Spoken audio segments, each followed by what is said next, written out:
Stéphanie, si je suis dans mon établissement face à cette rénovation du bac pro, par quoi je peux commencer pour me l'approprier et pour la mettre en œuvre? Alors, qui dit rénovation dit intégration de nouveaux éléments. Donc, dans un premier temps, il va falloir lire les nouveaux textes. Donc, s'approprier les textes de rénovation de notre bac pro. Alors, moi, je suis une collègue prof de PS. Donc, je vais vous transmettre un petit peu ce que moi, je ressens en tant que collègue prof de PS sur les démarches à mettre en œuvre pour se les approprier. Donc, en un, lire ces textes et puis bien s'en imprégner.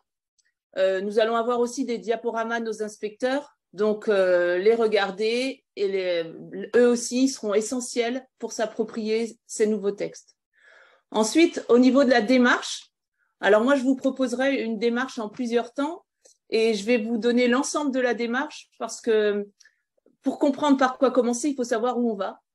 Donc je dirais que dans un premier temps, il faut d'abord cerner le contexte local, c'est-à-dire faire l'inventaire de nos élèves, leurs profils moteurs, psychosociaux, et puis après, bien s'intéresser aux filières professionnelles, leur environnement, le milieu dans lequel ils vont évoluer, leurs conditions de travail. Et pour tout ça, pour leur permettre de bien s'intégrer dans le tissu social ensuite. Dans un temps suivant, en tant qu'équipe EPS, il va falloir effectuer des choix d'APSA. Et donc, à cette étape, il faudra bien se mettre dans la tête qu'il va falloir proposer des activités qui vont permettre d'avoir un parcours de formation harmonieux sur les 3 ans du bac pro.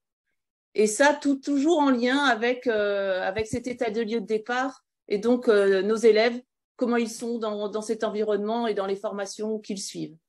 Le temps suivant, lorsqu'on aura bien défini ces APSA, il va falloir qu'on les décline sur la totalité du cycle en suivant les AFLP, les 3 AFLP. L'AFLP 1 qui est plutôt centré sur le moteur, le 2 qui est plutôt méthodologique et le 3 qui est plutôt sur les compétences psychosociales. Et la dernière étape, eh bien, une fois qu'on aura ce parcours de formation, les APSA choisis et les 3 AFLP dans chacun des APSA, eh bien là, vous pourrez décliner vos contenus.